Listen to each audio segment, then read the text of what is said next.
Andy Johnson. We are looking at substance abuse with adolescents. Approximately 9% of adolescents are considered in need of treatment for alcohol or substance abuse. There are 22 million Americans 12 years of age or older that meet the criteria for substance abuse. And you can see the amount that abuse illicit drugs and the amount that abuse alcohol, but not illicit drugs, more there. Illicit drug use peaks in late adolescence and early adulthood, and that is our concern here as educators.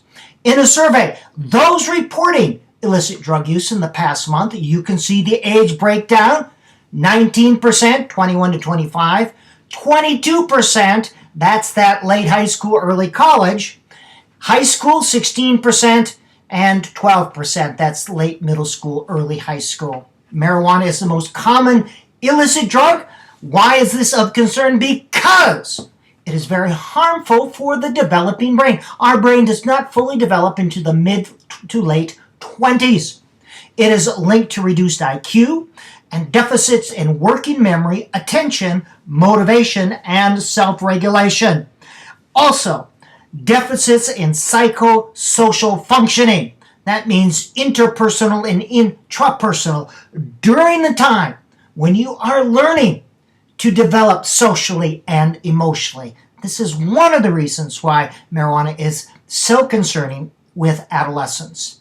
In a 2013 survey, those reported using illicit drugs on at least one occasion: 12th graders, 50%, 39%, and 20%, and you can see that. Those using alcohol in the last month: 12th graders, 39, 26, and 10%, just to give you a sense of what is. 23% of high school seniors reported driving under the influence of alcohol and marijuana. Those reported driving under the influence are breakdown by age. Young adults, 21 to 25, that's your college age. 18 to 25 and 16 to 17-year-olds. And males are twice as likely as females to drive under the influence, and there's a lot of reasons why that is. Now, the neurobiology, just a brief look at this. Dopamine is a neurotransmitter that helps us to regulate motivation for behaviors. These are the ones that are necessary for survival from an evolutionary perspective. For example, eating, sex, and social interaction, these are all things that were necessary for our species to survive. These all led to increased dopamine, which leads to feeling good. Ooh, I feel good, so it leads us to seek it out and do it again. This natural chemical in the brain that rewards these behaviors. Drugs also make us feel good. This is the dopamine effect. It reinforces the behavior. In this case, the addictive behavior. I drink beer, I feel good. I smoke, I feel good. That dopamine. All right? But with continued drug abuse, over time, the dopamine D2 receptors decrease with this increased drug use. So it takes us more to get the same result. Now, density matters here. The dopamine receptor density matters because these neurons turn our attention to what is salient, fun, sad, and important, again, for our survival from an evolutionary perspective. This means with lower dopamine levels, the drug abusers experience less of a signal from the firing of these dopamine neurons.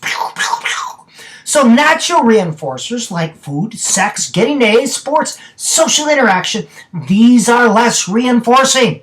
It lessens the motivation, therefore, to do these things. Clinical course, a 25-year longitudinal study now looking at adolescents who began using marijuana prior to age 21. They found that high levels of marijuana use in adolescents were related to worse educational outcomes, lower income, greater welfare dependency and unemployment, less relationship and general life satisfaction. Now, in these correlational kinds of study, we don't know which is the cause and which is the effect.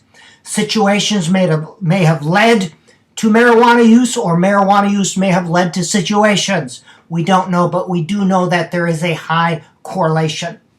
We do know that smoking leads to 500,000 deaths a year, and that is one of the drugs on the DSM-5 list.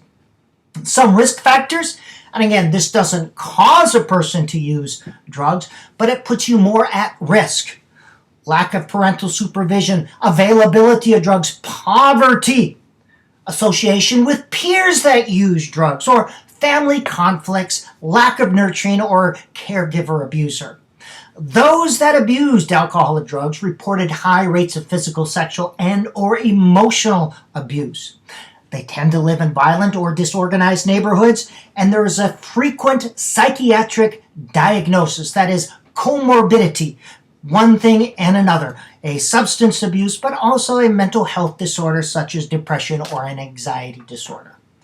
Education level is associated with illicit drug use, and again, we don't know the cause or effect, but the higher the level of education, the lower levels of illicit drug use. Some college, high school did not complete high school, and you see the levels there.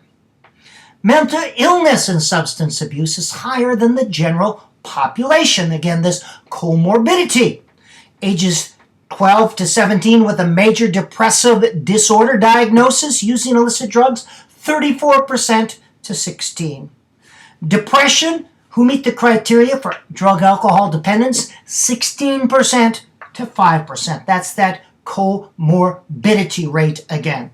So let's look at the diagnosis. The 10 categories of drugs to which individuals may have substance abuse disorders, to which alcohol, caffeine, cannabis, we are concerned with alcohol and cannabis here, but also these are all concerning. All drugs taken in excess directly activate the brain's reward system.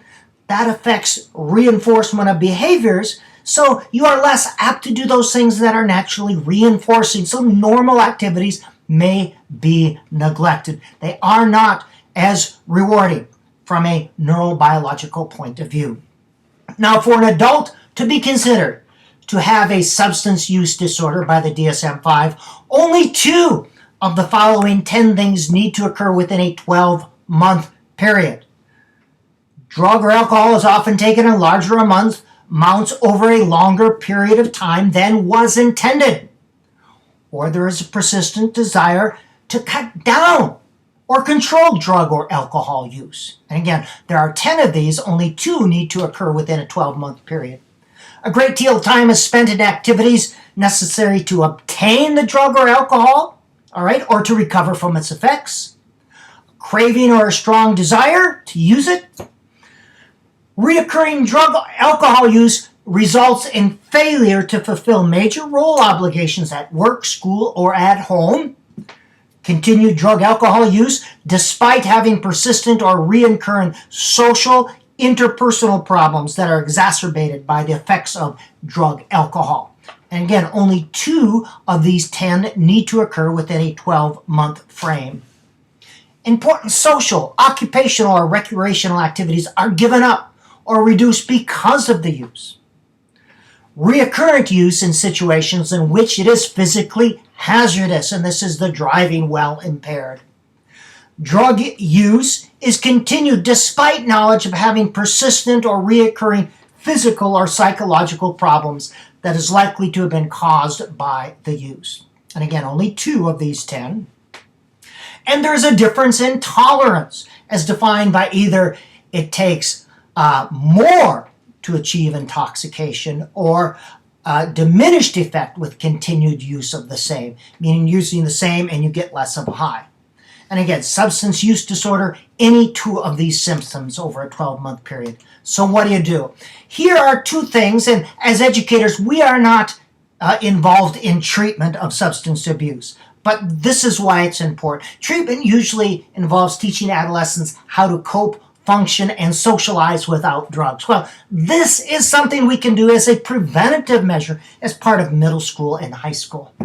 In the same way, building self-esteem, establishing social skills, education, and job training. These are things that we can do as preventative measures as part of our middle school and high school curriculums. And if it helps only 1 kid in 100 years, isn't it worth it? And I think that it is. Substance abuse, just an overview.